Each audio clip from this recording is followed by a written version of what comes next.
Nabalenge Samalola ya someday distillation is Shuyin. Tarinki Lenge Saron and Lezen Dean and Kesanyakun Yusosum, Dashuve Tse Junin, Pime Dixuki, Dene Kanjeki Shunki, Second Sogang Nangdo, Kasha Kapjudubi, Pumik, Yijep Hugi, Maung. Ginsung Sheba Bendin Sikung Pimpasing Choki, Zebi, Disung Galu Gerito Machotan, Chidi Galu Nunzundo Macho. Tishin Mixe Gundun to Eri Roso US 8 Gagar Nokuki, Nedemba Jamku, Winnet like Netibi, Guzop Sojung. Pimidik Zuki, Langang Kaki.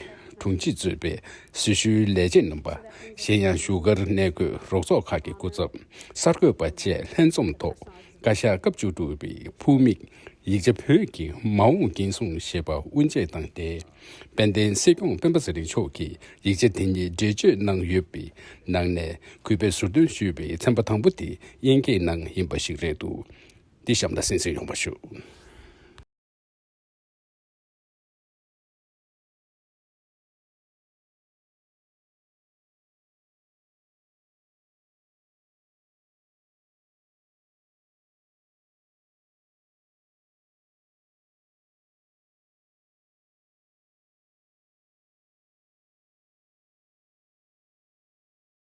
I request Honorable Si Kyung to kindly address the gathering, please.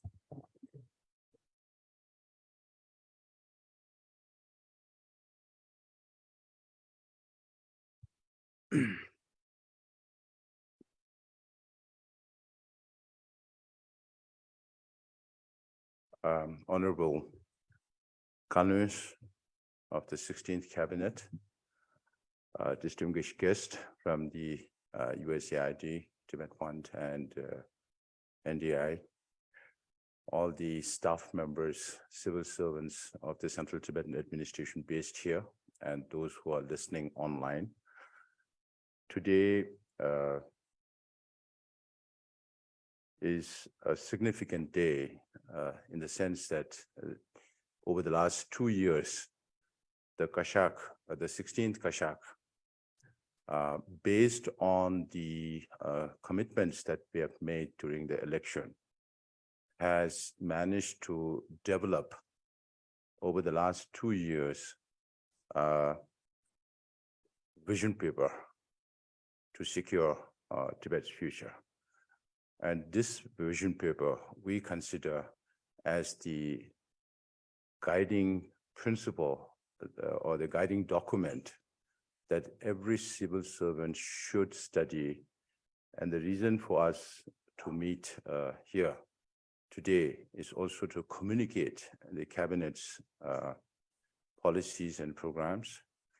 And since the civil servants are the ones who are going to deliver on these services, it's very essential that we all have to be on the same page mentally and practically.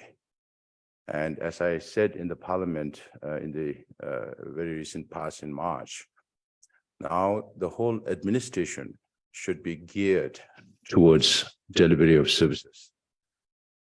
How do we do it in the best manner? How do we make sure that the quality of the services are ensured, timely delivery of those services are ensured, and that all these programs are monitored from time to time and displayed in a transparent manner to the whole community.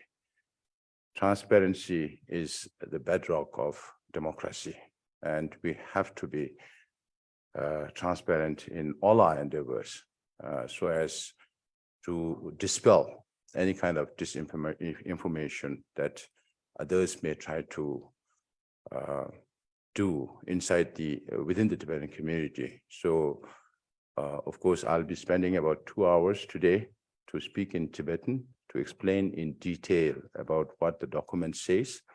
And perhaps maybe later we can do a smaller version in English, not necessarily to our audience, but for the online audience within the Tibetan population. And I would urge all the civil servants to read this document, to understand the document. If you have any problems understanding the document, you can always refer back to us.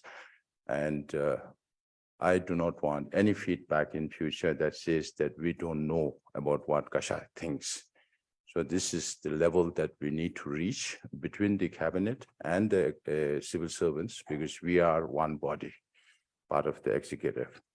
So I will not delve into the details. The document is available in Tibetan and English both. Right now, it has been printed in a limited number, and we will discuss about printing more numbers to make it available to all the offices. Every office, I would recommend, should keep a copy of this and look through this document and see how it can be implemented in its totality, because the whole idea is for every one of us to be able to understand the Central Tibetan administration from the top and also from the area where you're working, so that you know exactly how you can contribute towards getting there in the future, where the Kashag is planning to go. And this is meant for structured, organized, practical way of governance, which we need to pursue. So thank you very much, particularly to our guests here from USAID and NDI and Tibet Fund. USAID has been instrumental in pushing us to develop such a document, and they have also rendered help in printing this. So I'm very thankful to USAID for cooperating with us in this endeavor and help us in shaping the future of Tibet and guiding the CTA in its future endeavors. So thank you very much again. Thank you. Thank you, Kumar. I would now like to request Veena Reddy, Mission Director, USAID, to deliver her remarks, please.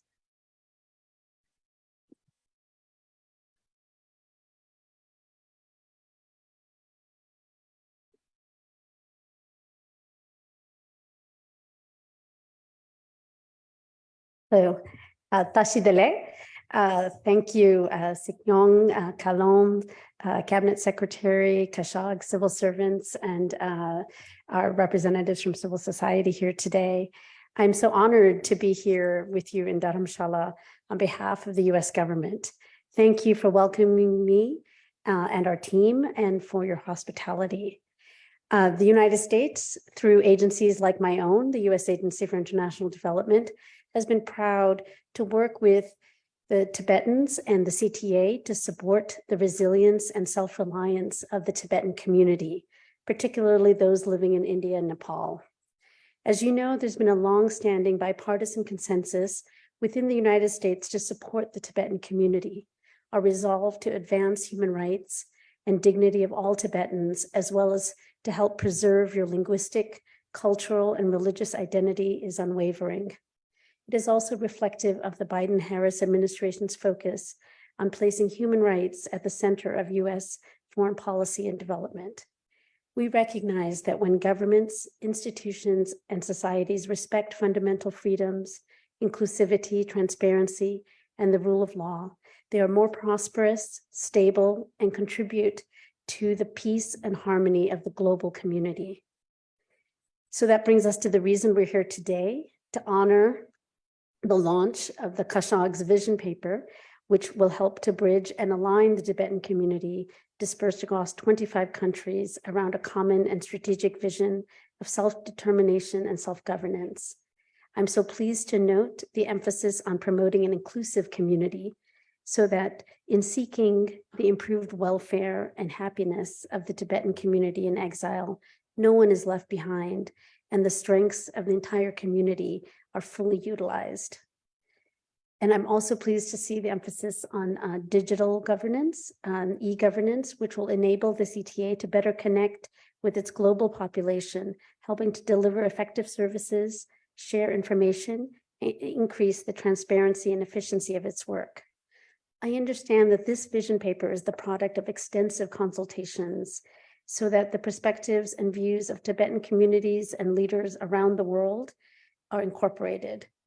This consultation is key to ensure that a unified approach is taken on by the entire community.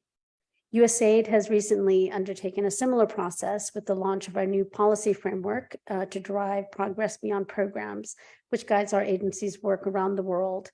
So I know this is an extensive process, and that as implementation progresses, we will continue to learn lessons that will guide effective application to achieving our goals.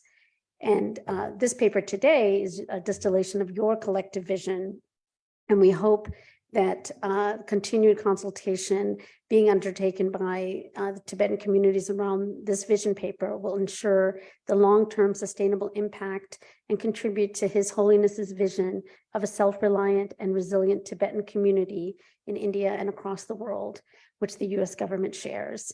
So on behalf of USAID, I would like to once again express my congratulations to all of you and wish you the very best as you move forward with refining and implementing a vision which will support the Tibetan community.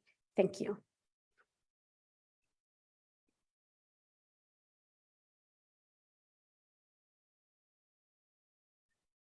Thank you. With this, we have come to the end of the formal launch of the 16th Kashag's vision paper. We thank the USAID Mission Director Veena Reddy and her team, the NDI team led by Rishi Datta, the chief of the party, and the Tibet Fund team led by Executive Director Bob Ankerson. Thank you all for being with us here today. Thank you.